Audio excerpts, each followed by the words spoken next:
Bueno, muy bien, bienvenidos nuevamente al taller de Sistema de Gestión Contable, el cuarto encuentro de esta tercera edición en el año 2024. Bien, hoy sin dilatar demasiado vamos a arrancar o a continuar con el análisis de rubros que empezamos la semana pasada en la siguiente gestión. Vamos a pasar el plan de cuentas, el sumas y saldos, todo un poco el laburo que ya vimos, que es trabajando sobre el rubro caja y bancos, que yendo al caso también es lo que ustedes tendrían que hacer en sus actividades parciales. Tengan presente que la actividad parcial tiene entrega el jueves que viene y inmediatamente después, al día siguiente o a los 2 días, les voy a estar pasando a cada uno el trabajo de otro equipo que tienen que corregir. Voy a tratar de que un equipo, por ejemplo, el equipo número 1, que ya vimos caja y bancos, reciba cosas que no vimos, ¿está bien? Y el equipo que estuvo trabajando en cosas que no vimos, reciba cosas que vimos, ¿está bien? Como para ser más equitativo en esa materia. Entonces, tengan presente eso y después tienen 15 días para trabajar, incluida la semana de exámenes adicionales, así que ustedes vayan manejando el tiempo. Tengan presente que ya pasó un mes desde que arrancamos, parece mentira, pero ya pasó un mes, tenemos algo más de 3 meses, así que ya podríamos decir que estamos llegando al 30% o estamos en el 30% del tiempo, ¿no?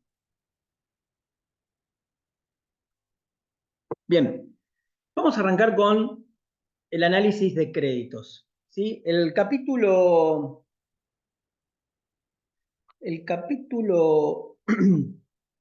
6 del libro, que les comenté, o si uno en algún momento lo tiene, habla de créditos. En general define lo que son los créditos, habla de cómo se contabilizan y demás. Y o el título 5 del capítulo 6 habla sobre las disposiciones de la RT 54 respecto eh, de lo que la NUA incorpora las novedades respecto de los créditos en general. Y como nosotros vamos a ver el tratamiento de créditos, sea créditos por ventas o sea otros créditos, es bueno que sepamos un poco cuál es la actualidad de esto, porque nosotros sabemos qué es un crédito, ¿no? ¿Cuál era su tratamiento? Lo vimos primero en la RT6, perdón, en la RT16, que sigue vigente. Después vimos algunas cuestiones de evaluación y de medición que tenía la antigua RT17, casos especiales de la RT18, casos especiales de la RT22, modificada por la 46, temas de exposición que se veían en la RT8 y 9, sí que es bueno saber la RT54, modificada por la RT56, ahora 59, que es un poco lo que nos dice, ¿sí? Entonces, un poco de definiciones. La NUA aborda la temática de los créditos distinguiendo entre créditos en moneda, párrafos 236 a 269, y créditos en especie. Entonces, bien, ya sabemos que un poco lo que nosotros en general conocíamos como créditos, empezamos a hablar de una primera clasificación entre créditos en moneda y créditos en especie, ¿no? Créditos en especie de los párrafos 270 al 286. Particularmente sobre los créditos en moneda, nos dice que son activos representativos de derechos distintos a los incluidos en las secciones inversiones financieras o instrumentos derivados y operaciones de cobertura que una entidad posee contra terceros para recibir sumas de efectivo o equivalente. Y esto está bueno que lo traiga a colación porque nosotros la clase pasada vimos a qué se refería con efectivos y equivalentes, una definición un poco más amplia de lo que traíamos normalmente. ¿Está bien? Y B, compensar con obligaciones futuras de entregar efectivos o equivalentes de efectivo. Entonces, trae además de que un crédito es un derecho a percibir un efectivo o equivalente, ¿sí? Un crédito en moneda. Trae además la compensación de créditos con obligaciones futuras, ¿sí? Esto por ahí no estaba tan claro en normas locales, en normas internacionales sí. Hay todo un capítulo en una de las normas, que ahora no me viene el número, pero que habla de la compensación de estos de créditos, ¿no? Entonces, fíjense, compensar con obligaciones futuras de entregar dinero. ¿Está bien? Y tal vez podía parecer medio raro, pero a ver, ¿cuál es una obligación futura de entregar dinero?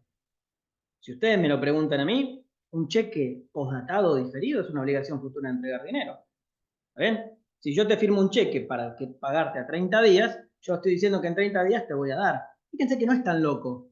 Entonces yo en definitiva estoy compensando una cuenta por cobrar con una obligación futura de entregar dinero, es decir, con un cheque que recibí.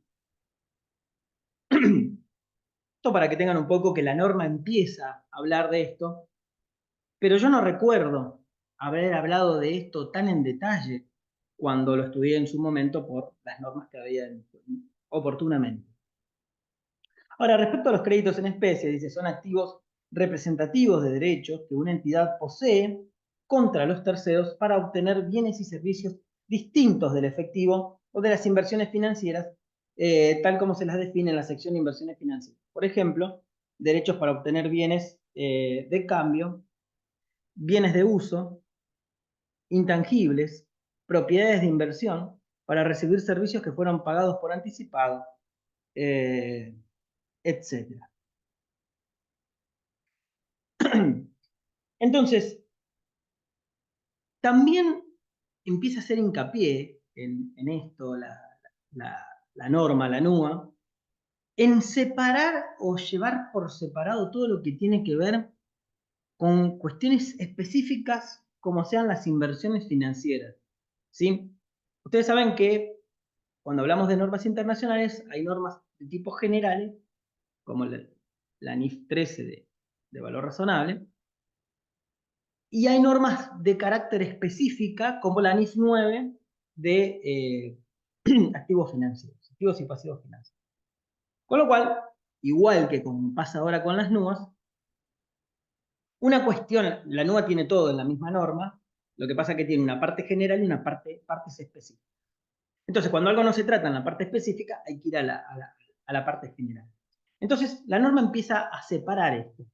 Entonces empieza a decir, fíjate que todo lo que tiene que ver con inversiones financieras o instrumentos derivados, que es para aplicar contabilidad de cobertura,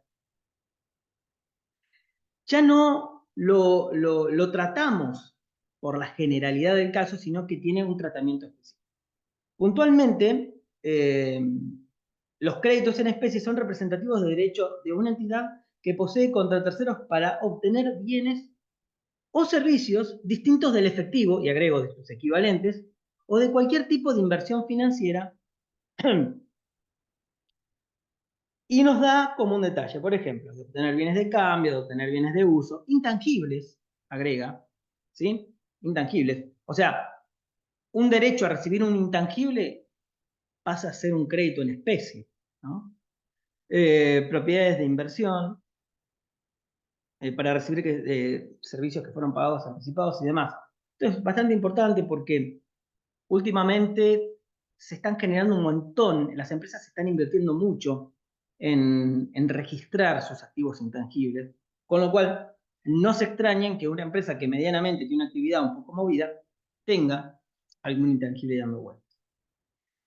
Presentación a los estados contables, las normas agregan alguna novedad, la NUA, y dice, en el estado de situación patrimonial, puntualmente, una entidad presentará los créditos en especie, distinguiendo de corresponder entre activos corrientes y activos no corrientes.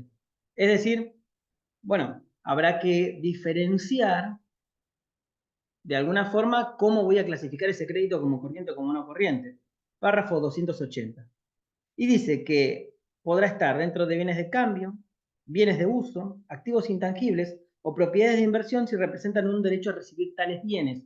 Es decir, ya nos da un panorama y nos dice que yo puedo tener un crédito, no necesariamente por venta, pero puedo tener un crédito por el hecho de tener un derecho precisamente de recibir un bien de uso y lo tengo que exponer dentro de bienes de uso.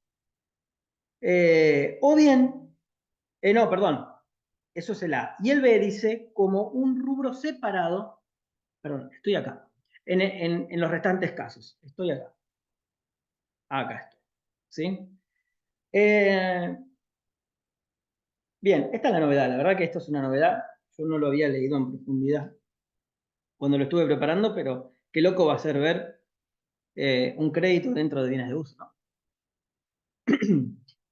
Bien, tratamiento de los componentes financieros.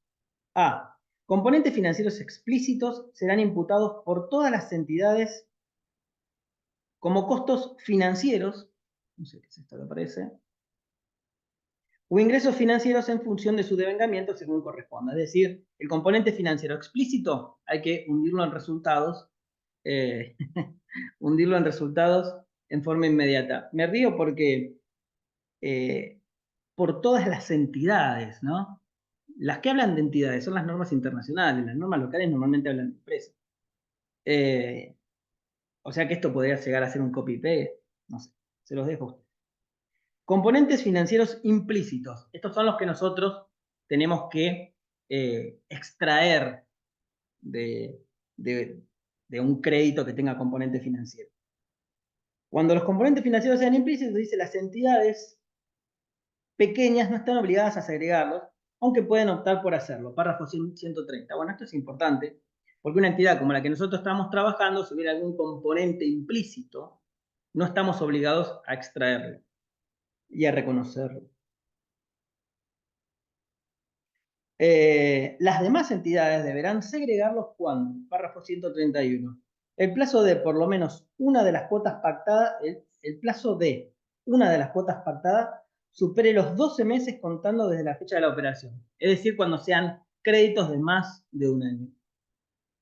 Y la entidad opte por aplicar tal política contable en el caso de operaciones cuyo plazo no cumpla con las restricciones del inciso anterior, es decir, cuando sean créditos más cortos de un año, pero la entidad tenga la política de segregarlo como corresponde, porque también lo fácil es el apartado A, si yo estoy en una empresa chica, ¿no? Pero lo que corresponde es segregarlo. Eh, por ejemplo, porque las condiciones pactadas no reflejan los términos usuales del marco. Cuando la entidad opte por no segregar componentes financieros implícitos, la medición efectuada equivale al precio de contado. Bueno, nada, estas son cuestiones particulares de la norma, tendrán que ir al artículo particularmente para ampliar, ¿no? Después retomamos con las nubes, ahora vamos a seguir con los créditos, creo que ya tenemos un poco cómo tenemos que tratar el rubro. Fíjense cuántas cosas nuevas trae la norma, ¿no? Ustedes no vieron todavía RT 54 y creo que no la van a ver, con lo cual, fíjense cuántas cosas hay que ir renovando, ¿no? Rompiendo los modelos mentales que nos fueron instaurados y crear cosas nuevas. Bien, ahora vamos un poco a hablar de los créditos por ventas en particular, ¿sí? El tratamiento de los créditos por ventas va a depender del criterio profesional del contador que esté liderando la contabilidad de la organización. ¿Está bien? Entonces, esto es un punto importante. Sin apartarnos del deber ser, sin apartarnos de la normativa que estemos aplicando, RT o normas internacionales, va a depender un poco del criterio profesional de cada uno de ustedes. Muchas veces es normal dejar expresados los créditos correctamente evaluados cuando todo indica que los mismos serán cobrados. ¿Está bien? Hay empresas que tienen políticas de ajustes de crédito. Entonces, lo normal es que nosotros al cierre dejemos bien valuados los créditos por lo que efectivamente los voy a cobrar, ¿sí? Y la aclaración es importante, cuando todo indique que yo los voy a cobrar. Si tengo alguna duda, bueno, tendré que empezar a revisar cuál es la situación particular de cada uno. Entonces, Créditos por ventas es un rubro muy movido porque todas las ventas pasan por ahí, o casi todas las ventas pasan por ahí, y es importante, tiene muchos movimientos y es importante que yo empiece a identificar los créditos más antiguos. Sin embargo, en ocasiones, el sector de cobranza suele informar la imposibilidad de cobro de algunas cuentas corrientes. En estos casos, las organizaciones deben reconocer las llamadas previsiones para deudores incobrables. Bueno, este problema en la vida real está. Me ha tocado estar en una empresa donde hemos llegado a pedir la quiebra de una empresa. Debe estar pedida la quiebra todavía, porque no recuerdo haber levantado el pedido. Pero pero me ha tocado estar en una empresa que por un crédito incobrable eh, ha pedido la quiebra de la otra empresa y esto se hace, ¿no? Ustedes piensen que una empresa que quiere hacer daño a la otra también puede pedir la quiebra por una pavada y le genera un problema importante a otra empresa, ¿no? En otras oportunidades sucede que la política de las organizaciones establece que deben iniciar gestiones judiciales para efectivizar el cobro. Cuando ello sucedan, se espera que la contabilidad refleje el impacto económico y financiero de estas acciones. Yo sé que ustedes ya cuando vieron las primeras contabilidades, o cuando se iniciaron en este trayecto de la contabilidad, vieron la previsión para deudores incobrables, vieron los deudores en gestión judicial, bueno, vieron cuestiones que en la práctica son muy usadas, o se usan mucho, porque básicamente mejoran la exposición, ¿no? Y el tratamiento que se le da y el seguimiento a cada uno de estos créditos, ¿está bien? Entonces, bien, para empezar a trabajar, el caso nos da algunas situaciones. Nos dice, por ejemplo, lo primero, a la fecha de cierre no quedan cuentas por cobrar por ventas vinculadas con operaciones de ejercicios anteriores. Entonces, lo primero que nosotros tenemos que interpretar acá es que si no quedan cuentas por cobrar vinculadas a operaciones del ejercicio anterior, quiere decir que todo lo que tenía pendiente de cobrar en el ejercicio anterior ya lo cobré. Con lo cual no tengo un problema de deudores incobrables, ¿sí? Entonces, lo primero que yo tendría que ir a hacer es ir a mi contabilidad y ver, che, antes de constituir la nueva provisión de incobrables, si hubiera, ¿sí? La nueva previsión de incobrables, si hubiera, ¿tengo algún saldo en la previsión? Bueno, eso es entonces el primer paso que nosotros tenemos que dar aquí en la contabilidad de la maga, ¿verdad? Ustedes ya saben cómo se trabaja esto.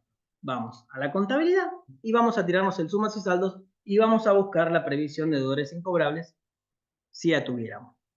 Previsión para incobrables. Acá está. Tenemos 64.500 de previsión de incobrables. Entonces, bien, ¿qué es lo que yo tengo que hacer? Tengo que dar de baja esto, ¿sí? ¿Por qué tengo que darlo de baja? Porque los que supuestamente, o lo que analicé el año anterior, que este año, que iba a ser incobrable, ya lo cobré, ¿sí? O eventualmente lo hundí contra resultados. Pero acá nos dice que no queda nada pendiente de cobrar. Entonces, tenemos que dar de baja esto. ¿Cómo se hace esto? Bueno, esto se hace de una forma muy, muy sencilla. Damos de baja, fíjense, la predicción para deudores incobrables de 64.500 que teníamos en el activo, y reconocemos un resultado positivo que es el recupero de la previsión incobrable. ¿Está bien? El año anterior, ¿sí? Cuando yo registré la previsión, hice deudores incobrables pérdida a previsión para deudores incobrables, porque debo haber tenido elementos de juicio suficientes, válidos y suficientes para poder registrar esto. ¿Está bien? Ahora bien, en este ejercicio yo reconozco una ganancia, o diría una reversión de la pérdida. Podría llegar a ser, podría tomarlo de cualquiera de las dos formas. Estas son las cuestiones que ameritan discusiones que podemos estar toda la noche. Cada uno va a tener su criterio, siempre y cuando no esté reconociendo acá, qué sé yo, una cuenta de orden, que no tiene nada que ver. ¿sí? Pero algunos podrían decir, bueno, no, yo reconozco una ganancia en este ejercicio. Otros podrían decir, no, yo voy a reconocer una reversión de la pérdida. Y otros podrían decir, válidamente, sentarse acá y decir, che, ¿por qué yo reconocí una pérdida en el ejercicio anterior y ahora tengo que reconocer en este ejercicio una ganancia? ¿No meritaría hacer un ajuste? Bueno, si ustedes me lo preguntan a mí, yo diría, con los elementos de juicio que había el año pasado, yo reconocí una pérdida, ¿sí? Con los nuevos elementos de juicio, yo reconozco una ganancia. A ver, no hubo un error de mi parte. Y hacemos un paréntesis. Si el balance anterior lo hizo otro contador, fascinado yo voy a ir corriendo a ponerle el área. Porque digo, el contador se equivocó. Y eso a ustedes, que a nosotros nos encanta. Pero si el balance anterior lo hice yo, no sería justo que yo mismo me haga una herida porque estaría diciendo, che, vos te equivocaste, tuviste un error de medición, bueno, todos los fundamentos por los cuales está el área. Con lo cual yo podría decir, che, no, pero tengo un nuevo elemento de juicio y por eso yo ahora reconozco una ganancia. En aquel entonces pagué menos impuestos porque reconocí una pérdida, ahora voy a pagar más impuestos porque estoy reconociendo una ganancia. Pero hace una consulta. Ahora todo el ejercicio me lleva a creer que vamos a tener que subir más la previsión para incobrables. Y eso se va a terminar neteando. ¿Por qué no solo subirlo por la diferencia? Bueno, acá vamos paso a paso, ¿sí? Ah, no, sí, digo, ¿es una opción eso o está mal?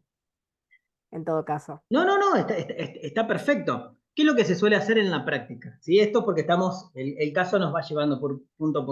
Es muy oportuna tu pregunta, porque en la práctica lo que vos solés hacer es, das de baja en el mismo asiento, das de baja la provisión anterior, reconoces la previsión, perdón, reconoces la nueva previsión y la diferencia es el resultado que vos reconoces, que vuelve eventualmente a ser otra pérdida.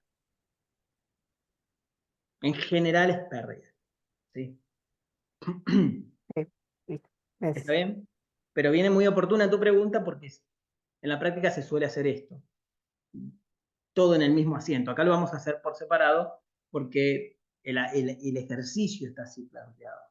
Pero si ustedes, en sus casos, en el caso parcial, al equipo que le haya tocado este tema, lo hace en el mismo asiento y considera que la contabilidad queda bien, yo no soy quien para ir a cuestionárselo. ¿Bien?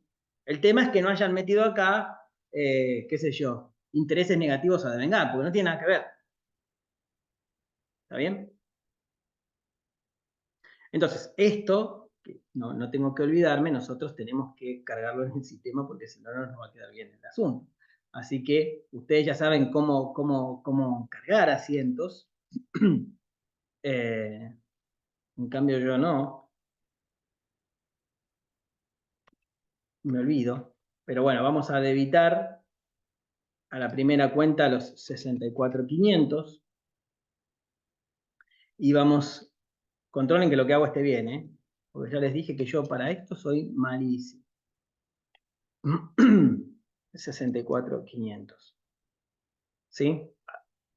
Creamos el mismo asiento que estamos viendo en el caso y le ponemos recupero de incobrables. No sé, a mí me gusta llamarla así, cada uno le llama como sea. Siempre y cuando sea representativo de lo que están haciendo. Recupero previsión calculada en exceso.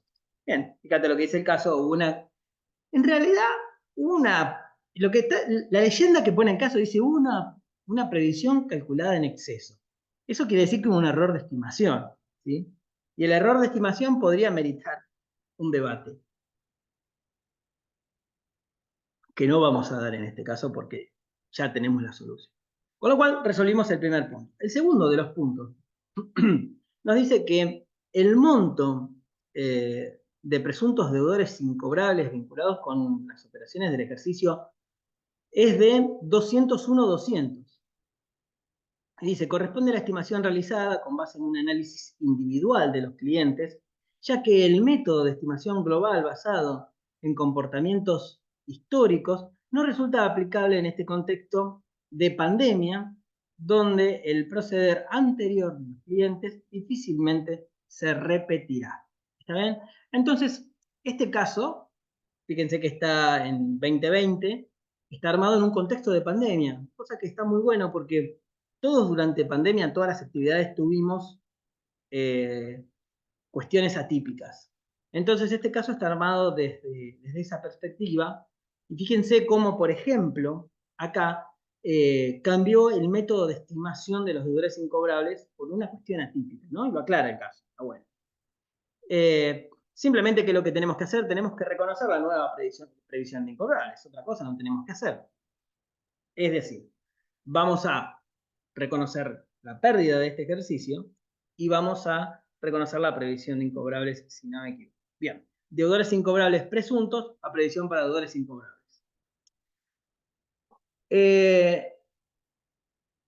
Lo que decía hoy recién la compañera que habló, que no me acuerdo el nombre,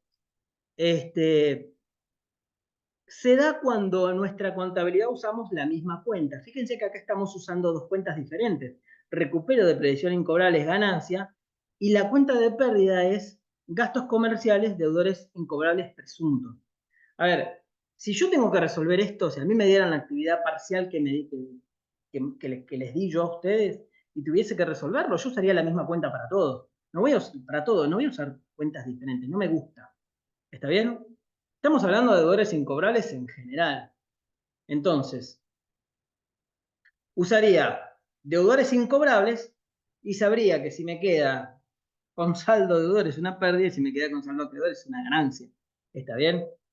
En realidad resolvería el problema de la ganancia porque es raro que la cuenta, y tómenlo con pinzas esto que les digo porque no es regla, pero es raro que esta cuenta de ganancia, ¿sí? Es más bien una cuenta de pérdida. Acá se ha resuelto de esta forma, muchas veces, y déjenme decirles, muchas veces estos libros más modernos, ¿sí? O más actuales, eh, resuelven las cosas diferentes a lo que nosotros aprendemos desde el inicio o eventualmente estamos acostumbrados, porque ustedes saben que Fowler Newton siempre está al pie del cañón, ¿verdad? Entonces, cuando no se lo cita, Fowler Newton es el padre de la contabilidad nuestra, y está vivo, ¿sí? Porque el que está en los foros no es el hijo, es él. Entonces, él suele estar a la vanguardia de todo y cuando alguien suele usar conceptos o cuestiones creadas por él y no lo cita, es un robo de derecho de autor, ¿no? Es una violación. Con lo cual, muchos autores tratan de buscar una solución diferente, pero en definitiva todos aprendimos que esto se maneja de una forma, porque todos aprendimos con Fowler, ¿verdad? O la mayoría. Así que, bueno, esto es lo que nosotros tenemos que cargar en la contabilidad. Les digo esto para que sepan por qué se dan estas cosas. Vamos a debitarle este monto, la 04020308, 201.200.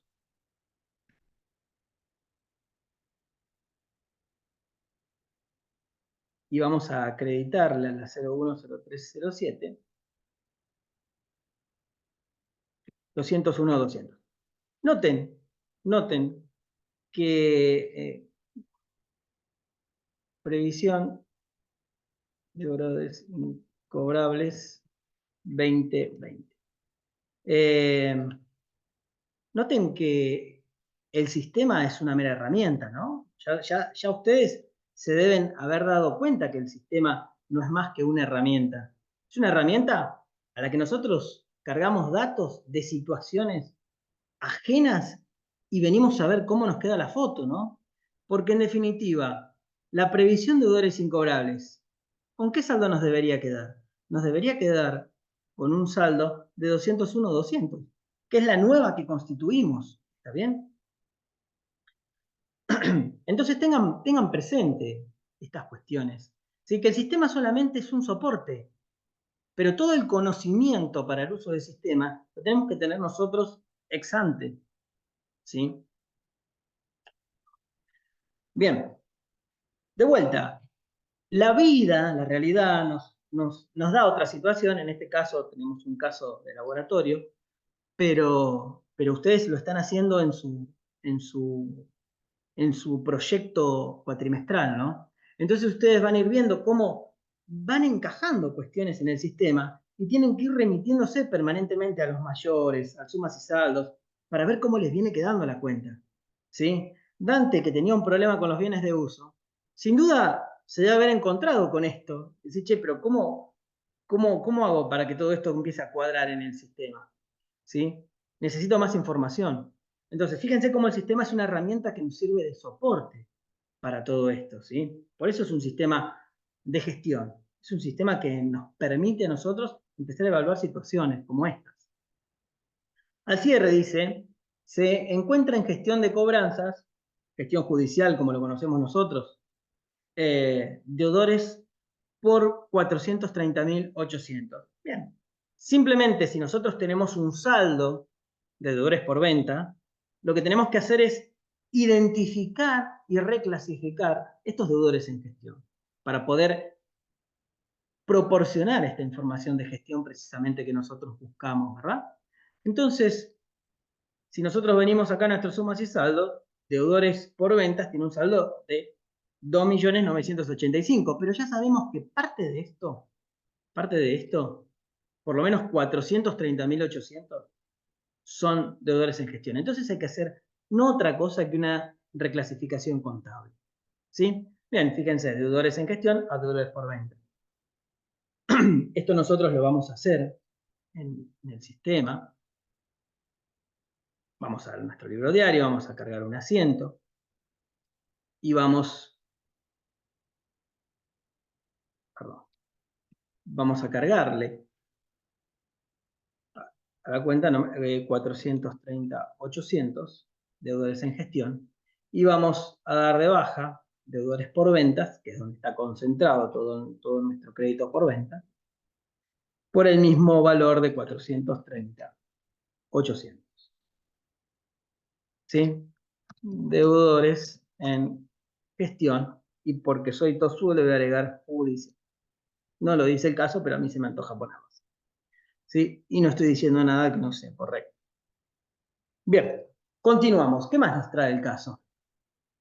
El saldo de la cuenta documentos a cobrar corresponde a una operación con vencimiento en febrero del 2022 con el cliente Granitos SAS. Bueno, acá también para ampliar un poco y traer información del caso, ustedes saben que en el año 2016, 2017, por ahí, una de las principales políticas del gobierno de turno, lo que introdujo fue esta figura de la SAS, la Sociedad Anónima Simplificada. Se crearon un montón de SAS, muchos dijeron que con motivos dudosos, pero la verdad que no. Un empresario solo, que antes tenía que buscar un socio que tenga un porcentaje y crear una sociedad anónima súper compleja, la verdad que creó una SAS donde el único socio es él, ¿sí? Entonces, hay todavía de estas empresas. En 2019, cuando vuelve a cambiar el gobierno, el nuevo gobierno que dice, no, las SAS yo no las quiero, no las dejo avanzar. Con lo cual se limitó a la constitución de las SAS. Y ahora están volviendo a las SAS. ¿Está bien? Entonces, un pequeño empresario que quiere, o un emprendedor que quiere un poco darle una figura a su sociedad, no muy complicada, sencilla, se carga todo por internet. Sí hay que presentar balances y demás, pero es todo un proceso simplificado. Puede volver a esta figura de las SAS, con lo cual es una figura vigente. ¿Sí? Lo que nos dice es que el saldo del documento, de la cuenta documentos a cobrar, corresponde a una operación con vencimiento en febrero del 2022 con el cliente Granito SAS, y al cierre del ejercicio se encuentra pendiente de devengamiento intereses ganados por 22.300. Bueno, no perdamos mucho el tiempo. Si sabemos que se encuentran intereses ganados pendientes de devengar, tengo que devengarlos. Es decir, los resultados, cuando los conozco, los reconozco inmediatamente. ¿Está bien? Entonces, yo tendré que tener alguna cuenta de intereses positivos a devengar y tendré que reconocer el resultado positivo. El caso, ¿cómo lo resuelven? De igual forma, intereses no devengados del documento a cobrar a intereses ganados por 22.830.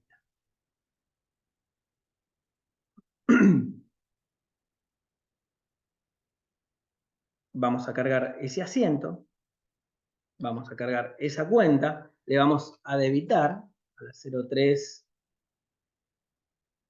a la 135, un importe de 22.830, y vamos a acreditar la 040101,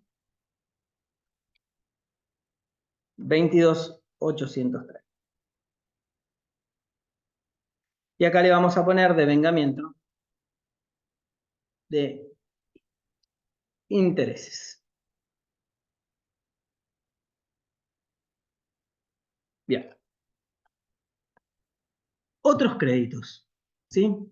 El rubro otros créditos comprende una gama importante de créditos que no se relacionan con las deudas comerciales. Por ejemplo, con las deudas comerciales de nuestros clientes, ¿no? Por ejemplo, pueden citarse los anticipos de impuestos, las retenciones y percepciones impositivas, los retiros de socios en sus cuentas particulares, los anticipos realizados y cualquier otro tipo de crédito fiscal que podamos encontrar. Todo esto queda dentro de otros créditos. En general es una bolsa donde empezamos a aperturar cuentas de crédito y de cuentas de cosas, de cuestiones por cobrar, y empezamos a cargar ahí. Noten que aquí es donde empieza la NUA a repasar un poco todo lo que vimos al principio, ¿no? Es decir, bueno, todo eso que vos ponías en una bolsa, lo vas a seguir haciendo, pero ojo, si ahí vos ponías algo que se relacionaba con un bien de cambio, bueno, metelo dentro del rubro bienes de cambio. Si era algo que se relacionaba con una propiedad de inversión, bueno, metelo dentro del rubro propiedad de inversión. ¿Está bien? Entonces fíjense cómo en la parte de exposición esta cuenta va quedando acotada, se va acotando. Antes no estaba acotada, antes era una bolsa de gatos. Y esto es muy importante porque la NUA ya está rigiendo, ¿no?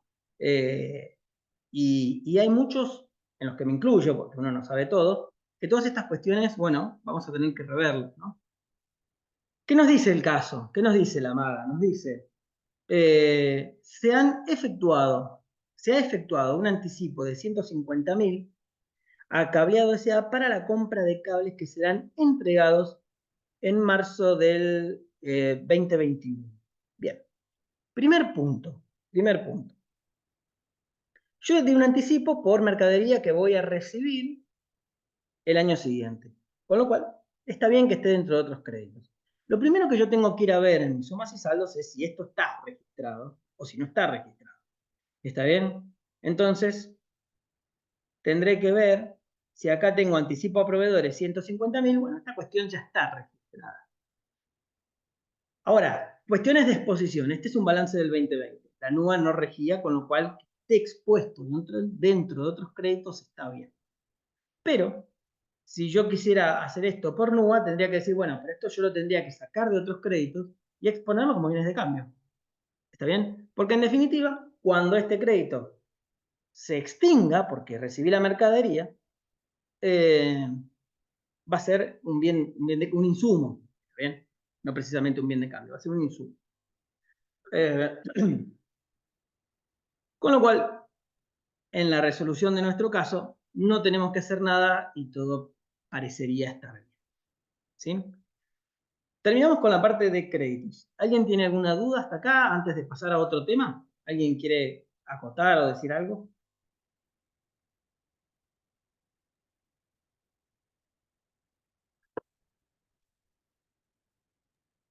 Profe, con el tema de corriente y no corriente, digamos, en la exposición, ¿cómo quedarían estos otros créditos? Porque ahora está dentro de mercaderías. ¿Siguen al principal nomás? ¿Por RT? Pues, perdón, ¿por normas viejas o por normas nuevas? Dentro de Las las nuevas, las nuevas. No, lo que dice la norma, fíjate que en términos de exposición te dice que debes exponerlo dentro del rubro con el cual está relacionado. No tiene nada que ver con la extensión del crédito, como parecería o como nos podría llegar a parecer antes. Es decir, a ver, si yo tenía un crédito de 18 meses, ¿sí? Una parte iba a estar en corriente y otra parte iba a estar en no corriente, pero siempre dentro de otros créditos o de créditos por venta, en el caso de que fuera un crédito por venta a largo plazo, no se me viene a la cabeza. ¿sí? Ahora no. Ahora, por más que sea viejo, que sea corto, que sea largo, ¿sí? La NUA lo que dice es exponelo dentro del rubro con el cual se relaciona, ¿sí? Podríamos entrar en una discusión, que no es mi intención, pero podríamos entrar en una discusión, bueno, pero pará, si el crédito tiene menos de 12 meses, yo lo puedo poner como corriente independientemente del rubro. Es decir, no sé, ¿podría yo llegar a tener bienes de uso, parece una brutalidad, dentro del activo corriente porque el crédito tiene menos de 12 meses? Es decir, antes de Sí, los 12 eso es lo que meses me confunde. me van a entregar el bien de uso. Y vos me podrías decir, sí, podría hacerlo. Y yo te podría llegar a decir, bueno, pero en definitiva, cuando vos recibas el bien de uso, ese crédito se va a reclasificar como no corriente, con lo cual eh, no estaría mal que esté independientemente del tiempo como no corriente, porque en definitiva vos vas a recibir un bien de uso que va a estar como no corriente. ¿Me explico? Claro, y de la misma manera, si fuera un crédito largo, pero va a terminar siendo mercadería, podría seguir. Exactamente. des- Bueno, todas estas cosas se irán puliendo con el tiempo, ¿no? Pero en principio se abren debates, ¿sí? Bien, si no hay más preguntas, avanzamos con bienes de cambio. El capítulo bienes de cambio del libro es el 7. Así les vamos a ver qué trae las NUAS respecto de la parte, sí, el capítulo 7 del libro habla de bienes de cambio, particularmente de inventarios, y donde habla de las NUAS es en la página 298. ¿Sí? Acá tenemos bastante para ver. Así que bueno, pero tenemos tiempo y es importante que veamos esto. Entonces vamos a ir viéndolo un poco de qué se trata esto, ¿no? ¿Cuáles son las novedades que la RT 54 modificada eh, agrega sobre el rubro bienes de cambio? Definición. Nos dice, son los activos destinados a la venta en el curso habitual de la actividad ordinaria de la entidad, los que se encuentran en proceso de producción o construcción para dicha venta, o que resultan generalmente consumidos en la producción o construcción de los bienes o servicios que se destinan a la venta. Es decir, hasta este punto son todos los bienes eh, de la actividad de la empresa, ¿sí? Para una empresa que compra y vende, o son todos aquellos que se encuentran en proceso de producción o construcción. Es decir, el caso más representativo que veíamos antiguamente era el de los barcos, ¿está bien? ¿Cuánto tardo en ser un barco? Pero en definitiva es un bien de cambio el barco, ¿no? Porque yo soy un astillero. O incluso, como les veíamos recién el caso de los clavos, perdón, de los claves, de los cables, los insumos para incorporar al proceso de producción o de construcción de los bienes. Y dice, incluye a los bienes de cambio de naturaleza tangible o intangible destinados a la venta en el curso habitual de la actividad ordinaria. ¿Sí? Incluye los intangibles, ¿no? Los bienes de cambio de naturaleza intangible destinados a la venta en el curso habitual de su actividad ordinaria. No están incluidos los activos biológicos destinados a la venta que tienen un tratamiento especial modificado ahora por la RT 59, ¿verdad? Disculpen que esto me haya quedado un poco chico, eh, pero no tenía cómo meterlo en la presentación. Así que, pero veo que se ve bien, para el que no lo está mirando del celular, ¿no? Se ve bien. Sí, para el que no lo está mirando del celular, el que lo está mirando del celular en la parada del colectivo, me va a tener que Gran escuchar detalle, gran detalle. como si nos ha pasado, ¿sí? Pero tengan en cuenta que las cuestiones particulares que tengan que ver con activos biológicos tienen un tratamiento especial en el párrafo 287, pero es importante acá saber que la definición de algún activo intangible que yo pueda incorporar en este proceso se considera como bien de cambio.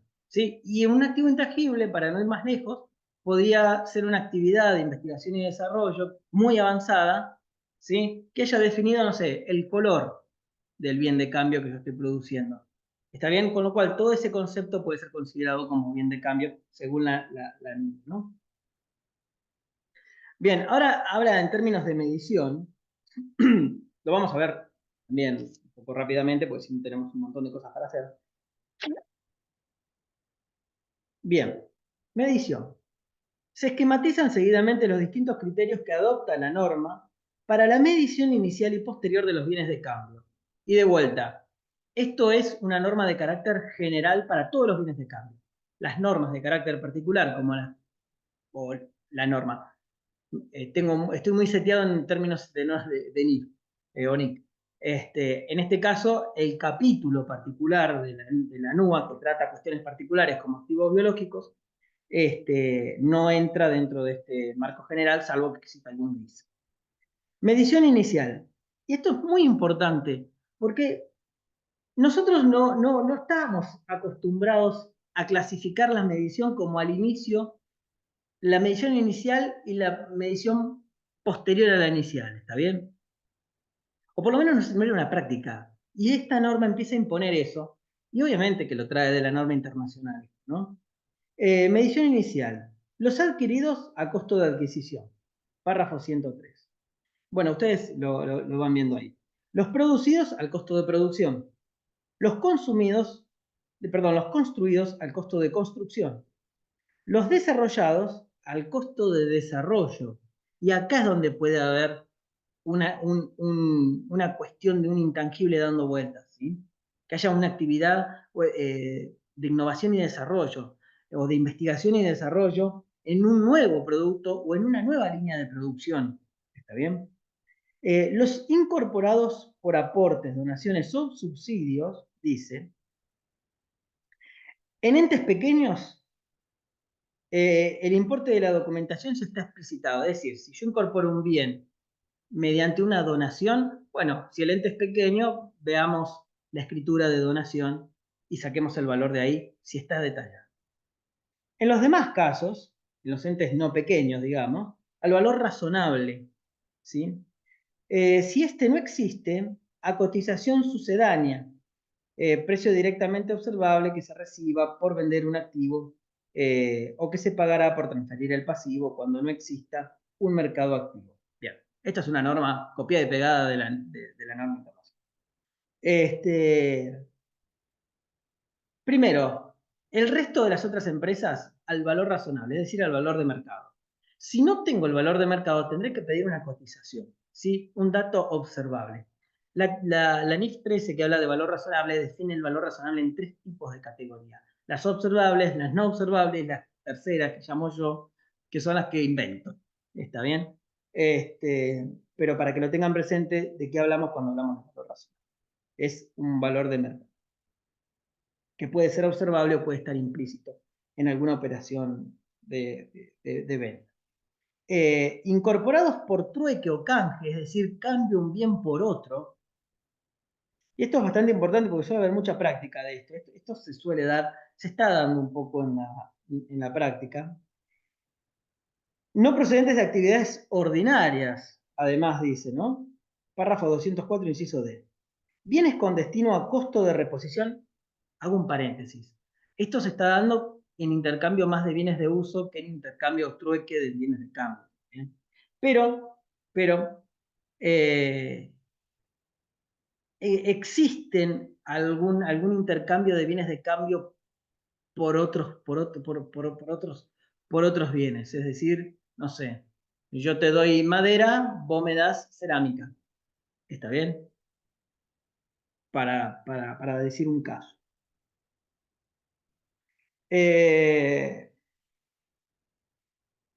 Bien, bienes con destino y costos de reposición similares, o sea, bienes que son similares entre sí y su costo es similar, al valor contable del activo entregado, dice la norma, ¿no? Al valor contable del activo que entrega. Cuando los bienes no sean diferentes, es decir, no cambio madera por madera, sino que cambio madera por cerámica, que tienen procesos de costeos diferentes. Las entidades pequeñas, y acá fíjense cómo empieza la norma a bajar el nivel de detalle, ¿no? El importe de la documentación. Bueno, tendremos que ver el contrato de trueque, qué es lo que dice. En el resto de los casos, primero, el valor razonable del activo recibido si lo tuviera. Una cotización del activo recibido si no tuviera el valor razonable, salvo a pedir. Si no fuera posible la cotización, el valor razonable del activo entregado. Si no fuera posible eso, la cotización del activo entregado. Y si no fuera posible eso, el valor contable del activo entregado. Sí, probablemente todos terminemos haciendo esto por el valor contable del activo entregado. ¿Está bien? ¿Por qué les digo esto? Porque en definitiva, no lo dice la NUA, yo por lo menos no lo he leído en ningún caso, pero la norma internacional de donde está traído esto, lo que dice es que, en definitiva, si es muy complicado conseguir los valores, bueno, no perdamos tiempo o no gastemos energía en conseguir valores que no son prácticamente conseguibles, con lo cual ese mismo criterio se puede aplicar acá de forma igual. Si es muy difícil conseguir el valor razonable del activo que recibo, o la cotización, o el valor razonable del que entrego, o la cotización, bueno, tomemos el valor contable del activo que entrego. Si no es muy irrisorio, ¿no? Porque si vamos a entregar un bien a valores históricos, no ajustado por inflación, del año 84 vale 0,75 centavos, bueno, sí, vamos a tener que buscar una vuelta a eso, ¿no? Incorporados por trueque o canje procedentes de actividades ordinarias, es decir, estos tienen que ver con la actividad de la empresa por el importe convenido entre los clientes, es decir, por el importe convenido. ¿Qué sigue? Medición posterior. Lo que vimos hasta acá es la medición inicial de los bienes de cambio. Ahora vamos a ver la medición posterior. Y nos da un criterio general y nos da un criterio particular. En el criterio general nos dice, bienes de cambios, bienes adquiridos o recibidos por trueques, canjes o aportes, al costo de adquisición, aplicando para la determinación del costo de ventas, identificación específica, PEPS, CPP o diferencia de inventario. Está bien, quédense con esto, costo de adquisición. Y debemos determinar un método de descarga de inventario. Y costo de reposición o costo de reposición, expresar todos los componentes del costo de adquisición en términos de su reposición a la fecha de la medición. O costo de la última compra. Bien, entonces, primero, si puedo determinar cuál es el costo de adquisición, perfecto, uso ese que es el más sencillo. Si no puedo determinar ese, o agrego, la empresa tiene la política de medir a costos de reposición, porque puede pasar, hay empresas que miden sus bienes de cambio a costos de reposición, deberán expresar los componentes, deberán expresar todos los componentes del costo de adquisición, ¿no? Y si no, el costo de la última compra que sea conocida, ¿sí? ¿Qué es lo que puede pasar acá? Normalmente nosotros conocemos el costo de adquisición, ¿sí? Pero puede ser que tenga bienes muy viejos que vienen de periodos anteriores, con lo cual no conozco el costo de adquisición. Entonces tengo otras alternativas. Bienes producidos o consumidos en el proceso, es decir, insumos, costo de producción o construcción, costo de reproducción o reconstrucción. Estos también son términos de la norma internacional. Ahora, eso en términos de medición posterior de casos generales.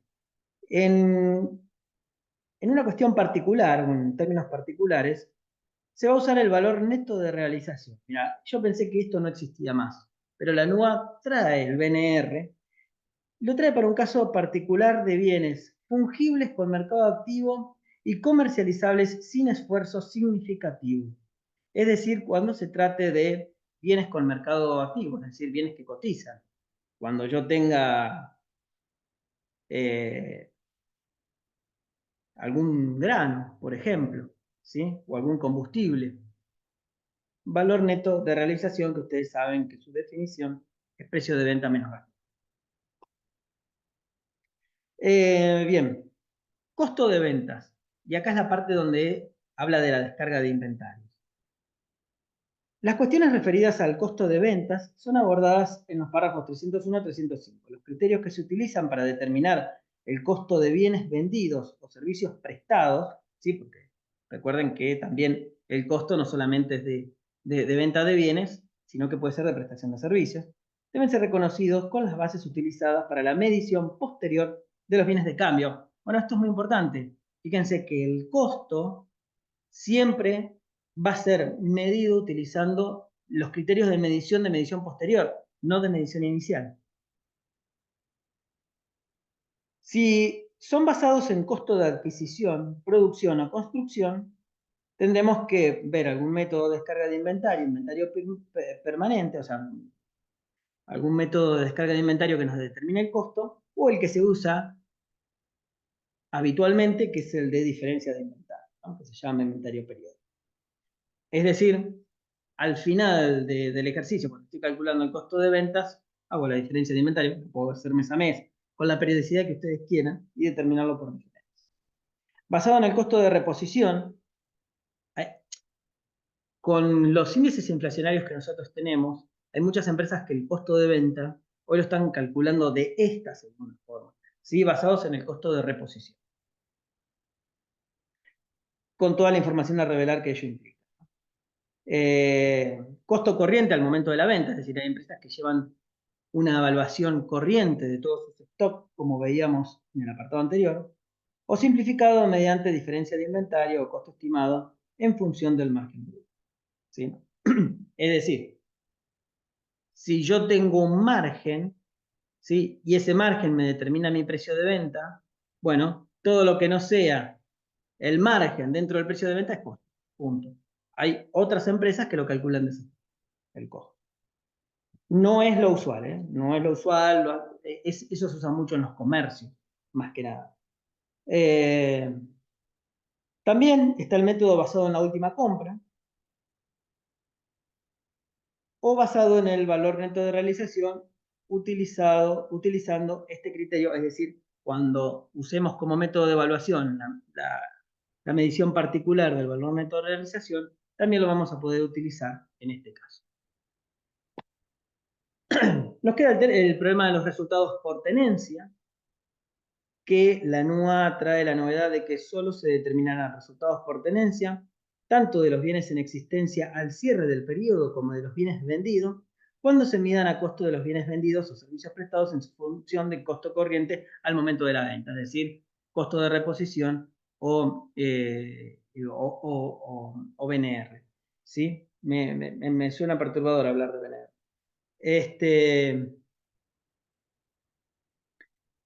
Hoy en día, las empresas en lo que es contabilidad de gestión, no la contabilidad del balance, propiamente dicha, pero lo que es contabilidad de gestión, ya usan este mecanismo, ¿sí?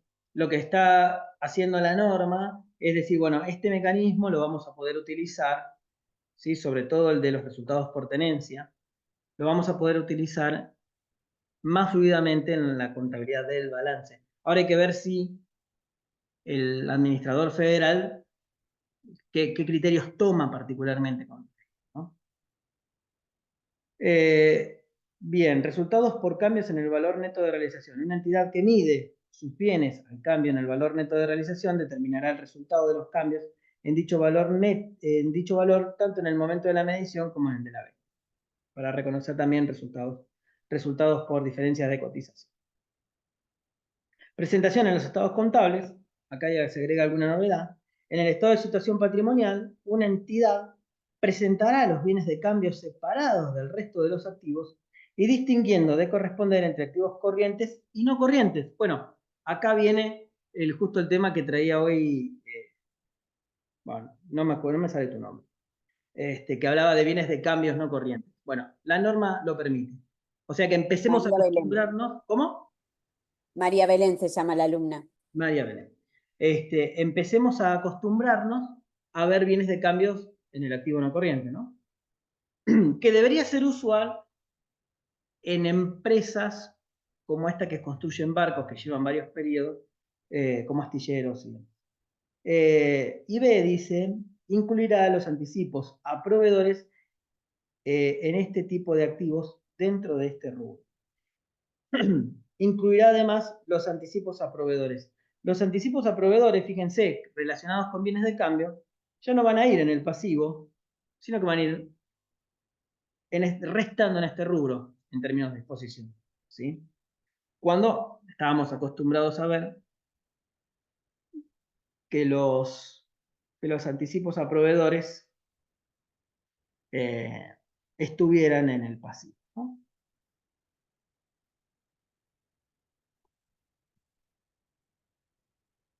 No estuvieran en el activo, perdón. Anticipos a proveedores.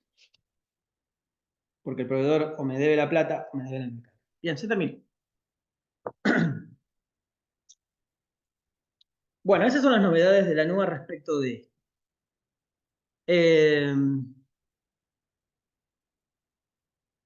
¿Me queda algo? ¿Algo que no haya visto?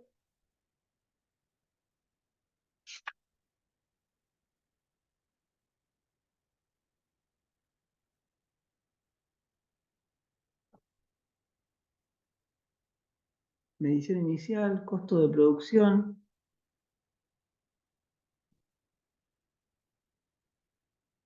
¿Qué es esto? Deberíamos poder seguir con bienes de cambio. Ah, sí, sí, sí, sí. Hay otro capítulo que habla de bienes de cambio.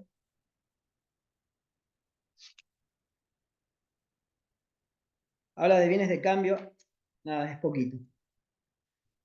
Hay otro capítulo que me había salteado yo, que es el capítulo 4, es el título 4 del capítulo 8 del libro, que habla de bienes de cambio de empresas industriales, de las empresas industriales, ¿sí? A ver, la NUA lo que trae de esto dice, en lo pertinente resultan de aplicación las disposiciones expuestas en el punto 7 del capítulo anterior, analizando en este capítulo lo referido al costo de producción.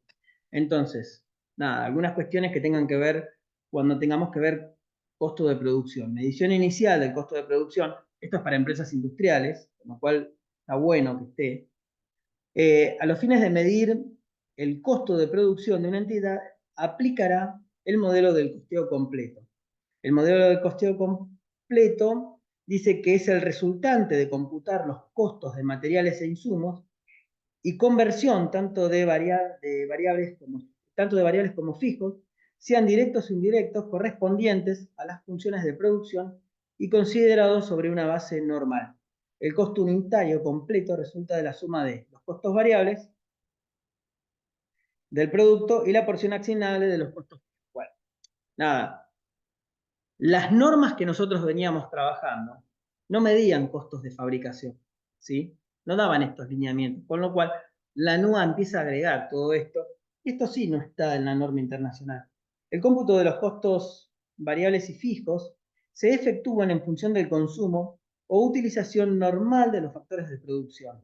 Los componentes del costo de producción son los costos de los materiales o insumos, ¿sí? Y los costos de conversión, tanto variables como fijos, es decir, manos de obra, servicios, depreciaciones y demás. Entonces, fíjense que la norma empieza a hablar de la medición inicial de los costos variables y de los costos fijos directamente del proceso productivo. Y después agrega los costos de conversión, es decir, los insumos que le agrego y los servicios. Servicios de los colaboradores internos, manos de obra, servicios de los colaboradores externos, depreciaciones, imputables al costo y demás. No se incluirán en el costo, dice, de producción, las improductividades y la ociosidad producida. ¿Sí? Es decir, cualquier tema que tenga que ver con una decisión, que son las improductividades o el uso o no de la capacidad instalada, eso va a ser un resultado aparte y no se formará parte del costo. Y eso es muy importante que así sea. La medición posterior se va a hacer como vimos en la medición anterior. Como vimos en el punto 7.2, del capítulo anterior, ¿sí? Es decir,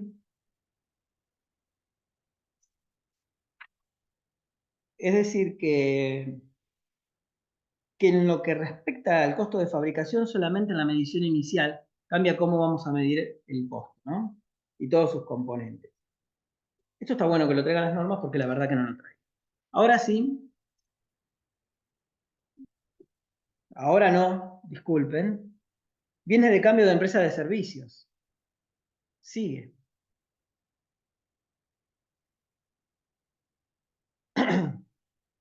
Pero es muy cortito. En lo pertinente resultan de aplicación las disposiciones expuestas en los capítulos 7 y 8 y en el punto 4 del capítulo anterior que ya vimos. La NUA incorpora la expresión derechos a facturar a clientes para el caso tratado en el punto 5.3 de este capítulo, servicio de larga duración con método de avance de obra para aquellos avances de obra pendientes de certificación, facturación. Bien, yo no sé si ustedes recuerdan en contabilidad superior, ¿sí? Que no es correlativa de esta materia, por más que yo esté reclamando que sea correlativa de esta materia, pero en contabilidad superior se ve contabilidad de construcción, ¿sí? La novedad es que para el caso de la contabilidad de construcción se mide el avance de obra, se contabiliza por avance de obra, ¿sí? Y los avances de obra se miden por certificados de construcción. Entonces, ¿qué pasa? Cuando nosotros incorporamos más a la obra que el avance teórico que deberíamos haber incorporado, o incorporamos más de lo que deberíamos haber incorporado, decimos que tenemos un derecho contra la obra. ¿Está bien? Pero nosotros nos guiamos por un contrato, con lo cual la norma agrega esta figura de derechos a facturar a clientes, es decir, agrega una cuenta, si se quiere, no sabría cómo encuadrarla, tendría que pensarlo un rato, meditarlo un rato, se puede abrir una discusión, así que mejor no opino. Pero se agrega esta cuenta de derechos a facturar que nosotros le asignamos un nombre particular contra la obra, ¿está bien? Es básicamente por eso, cuando se trata de avance de obra. Ahora sí. Bien. No puedo. Ah, ahí está. Nosotros le llamábamos costos pagados por adelantado o costos a incurrir en contabilidad de construcción. ¿Sí? Acá le llamaríamos derechos a facturar a clientes. Está bueno. Bueno, cuando analizamos el rubro de bienes de cambio, las cuentas de orden son utilizadas para reflejar eventos que puedan generar variaciones patrimoniales en el tiempo. Estas cuentas deben ser canceladas cuando los hechos futuros que las motivan se suceden. ¿Está bien? Es un poco la definición de cuentas de orden y por qué vienen a caso. Cuando se trata de toma de inventarios, pueden existir múltiples alternativas. Por un lado, pueden existir diferencias con el inventario que deben ser ajustadas. Y por otro lado, muchas empresas utilizan el método de diferencia de inventario para el cálculo de sus costos de venta. Cualquiera sea el caso, como lo vimos recién en el libro, los efectos deben ser reconocidos con imputaciones contables. Bien, respecto de bienes de cambio, lo que nos dice es, practicando el inventario de bienes de cambio, evaluado a última compra, es decir, estamos evaluando, según el método de la norma que vimos recién, a última compra, su monto es de 8.362.600. Bien. Lo primero que nosotros tenemos que ver cuando llegamos a este punto es ir a analizar nuestras sumas y saldos, porque en definitiva, cuando ustedes lleguen a su examen, parcial o final, se van a encontrar con el sumas y saldos. Y en el sumas y saldos lo primero que deben ver es si tienen una cuenta relacionada con las mercaderías que muchas empresas usan, ¿sí? Y que es la cuenta compra de mercaderías, ¿sí? En este caso está la cuenta compra de mercaderías, con lo cual vamos a ver cuál es su saldo. ¿Sí? Y compra de mercaderías es una cuenta que, fíjense, tenemos acá.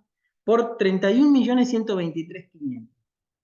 Con lo cual, algo tenemos que hacer con eso, porque toda esa mercadería, yo ya supongo que si estoy cerrando el balance, la recibí, si no me puede quedar esa cuenta de movimiento dando vuelta, porque en definitiva es una cuenta de movimiento, ¿sí? Y las cuentas de movimiento deben quedar canceladas al cerrar. Entonces, lo primero que nosotros tenemos que hacer es resolver esa situación. Damos de baja la compra de mercaderías y se la cargamos a mercaderías. Después podemos volver sobre nuestros sumas y saldos a trabajar. Recuerden que en los exámenes ustedes le van a hacer modificaciones al sumas y saldo, pero no están trabajando en el sistema, con lo cual tienen que ir teniendo en cuenta todas las modificaciones que vayan haciendo al sumas y saldo, ¿verdad? Vamos a cargar un nuevo asiento donde le vamos a debitar a 010501 un importe de 31.123.500 y le vamos a acreditar a la 050101 el mismo importe para dar de baja esta cuenta de movimiento, de compra de mercaderías, que en las contabilidades chicas como la que ustedes están haciendo no tienen, ¿sí? Cuenta de movimiento. Cerramos nuestra contabilidad y vamos a nuestro balance, porque ahora sí, si ustedes se fijan, de cualquier lado, si ustedes se fijan, el caso nos dice que practicando el inventario de bienes de cambio evaluado a últimas compras, el monto es de 8.362.600. Es decir, practicado el inventario, fui y conté y me encontré con tantas unidades que evaluadas a últimas compras representan 8.362.600. ¿Sí? Si este es el valor de mi inventario, ¿sí?, todo el resto debiera ser costo, utilizando el método de diferencia de inventario, ¿no? ¿Para qué nos vamos a complicar? Y vamos a utilizar un método de costeo que no tenemos detallado en este caso. Y en algún lado del enunciado debe decir que utilizamos la diferencia de inventario para calcular el costo. Con lo cual tenemos que ir a ver cuál es, esto no, tenemos que ir a ver cuál es nuestro saldo en la cuenta de mercaderías después de haber realizado el ajuste. En nuestro caso es 36.406.500, pero sabemos que según la evaluación del inventario debería quedar en 8.362.600, y con este tipo de cuestiones sí se van a encontrar en el examen. ¿Está bien? Con lo cual tengo que hacer un ajuste contable, que no va a ser otra cosa que reconocer el costo. ¿Está bien? Costo de mercaderías vendidas a mercaderías para poder ajustar esta cuenta. Reconozco el costo, lo dejo bien medido por diferencia de inventario, y dejo bien medida también la cuenta de mercaderías conforme a su inventario evaluado a última. Entonces, esto lo que yo hago es cargarlo en nuestro sistema. Salgo del balance de sumas y saldos, vengo al libro diario. Esto lo pueden hacer con el sumas y saldos o también pueden hacerlo consultando los mayores de cada cuenta. ¿Bien? A mí me gusta hacerlo cuando no tengo que ir a ver un detalle, me gusta hacerlo utilizando el sumas y saldos. Solamente cuando tengo que ver qué pasó adentro de la cuenta, voy a ver los mayores. Porque si no, no requerimos para este tipo de ajustes ver tanto detalle. 28.043.900. 010501, vamos a acreditar 28.043.900. ¿Sí? Costo de ventas. A mí eso de costo de mercaderías vendidas no me gusta. Entonces yo le llamo como con mi toque personal. Seguidamente, ¿qué nos dice? Nos dice, en el inventario se incluyen bienes que se encuentran obsoletos, cuyo costo es de 245.900. Entonces, dentro del inventario se incluyen bienes que se encuentran obsoletos, cuyo costo es de 245.900. Por ese motivo, la empresa realizará una liquidación en el mes de abril del 2021, estimando obtener un monto neto de gastos de realización por 160.000. Es decir, tengo inventario obsoleto dentro de mi inventario. Esta es una situación ajena a la determinación del costo, ¿no? Lo aclaro por las dudas. El costo de ese inventario es de 245.900, pero yo sé que en abril del 2021, cuando lo subaste, voy a poder conseguir aproximadamente, que es un estimado, de 160.000, con lo cual tengo que reconocer esa situación, ¿sí? Y la forma de reconocer esa situación, bueno, es primero, reconozcamos la desvalorización del inventario, ¿sí? Y contabilicémoslo. Y acá sí, yo voy a abrir una discusión, porque yo no estoy de acuerdo con este asiento que plantea el caso, entonces yo lo voy a hacer como yo quiero hacerlo, porque yo soy un profesional independiente, ¿sí? Entonces fíjense, yo el problema lo tengo dentro de mi inventario, que dejé evaluado, como decía el caso, en 8.362.600. Pero dejaste evaluado de esa forma. Bueno, si no me crees, lo miramos. Partamos de la base de ir a ver cuánto está en mi cuenta mercadería. 8.362.600 con saldo deudor, están donde tiene que estar. Pero yo ya sé que ahí hay bienes que están obsoletos y que no valen.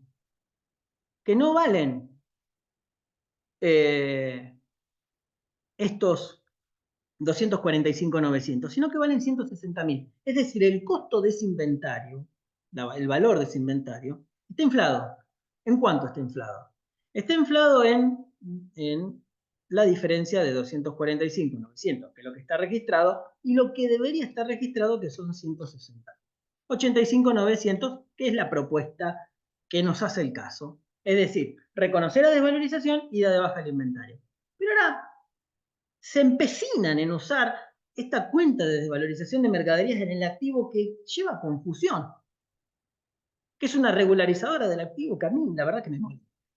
Entonces, si vos tenés que dar de baja el inventario, usa la cuenta de mercaderías y punto. Y es lo que yo voy a hacer, porque estoy negado. ¿Alguien quiere hacerlo diferente? Bueno, no va a estar mal. Siempre y cuando no pongan acá rodado, porque rodado no tiene nada que ver.